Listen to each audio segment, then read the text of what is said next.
क्या आपने कभी सोचा है कि अगर हमें किसी दूसरी आकाशगंगा में जाना हो और झट से वहाँ पहुँच जाए, कोई रॉकेट, कोई लंबी यात्रा नहीं, बस एक सेकंड में दूसरी दुनिया। सुनने में यह साइंस फिक्शन जैसा लगता है ना, लेकिन वैज्ञानिक के अनुसार यह संभव हो सकता है। इसे वॉर्महोल कहते हैं। वॉर्महोल एक तरह का शॉर्टकट है जो ब्रह्मांड के दो अलग हिस्सों को जोड़ सकता है। इसे आप ऐसा समझ सकते हैं कि एक कागज लो और दो बिंदु बना दो। अब कागज को मोड़कर दोनों बिंदुओं को मिला दो।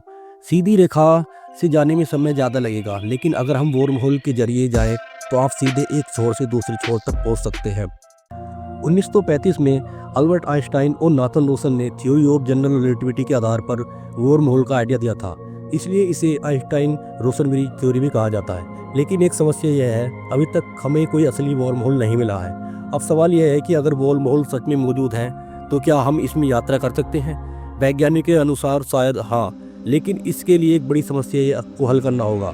वॉर्महोल बहुत अस्थिर होते हैं, एक सेकंड में बंद हो सकते हैं। अगर हमें वॉर्महोल से यात्रा करनी है तो इसे खुला रखने के लिए एक्जोटिक मैटर चाहिए होगा। यह एक रहस्यमयी पदार्थ है जो गुरुत्वाकर्षण के नियमों को तोड़ सकता है और वॉर्महोल को स्थिर रख सकता है, लेकिन अब तक वैज्ञानिक इसे बना नहीं पाए। अब जरा सोचिए, अगर वॉर्महोल सच में काम करे तो हम इंसानियत को नई दुनिया तक पहुंचा सकते हैं और दूसरे ग्रहों को कॉलोनी बना सकते हैं। या फिर ऐसा हो सकता है एलियंस पहले से ही वॉर्महोल का यूज कर रहे हों। लेकिन खतरे से भी कम नहीं है। अगर वॉर्महोल अनस्टेबल हुआ, अगर उसमें हम दाखिल हुए, हो सकता है कि हमें टुकड़ों में तोड़ दे या फिर हमें ऐसी जगह पहुंच जाए जहाँ से वापस आना नामुमकिन हो। फिलहाल वॉर्महोल सिर्फ एक थ्योरी है, लेकिन वैज्ञानिक इस पर शोध कर रहे हैं। तो क्या भविष्य में हम वॉर्महोल से यात्रा कर पाएंगे या केवल एक सपना है, या एक दिन हम दूसरी आकाशगंगाओं में पल भर पहुंच सकेंगे?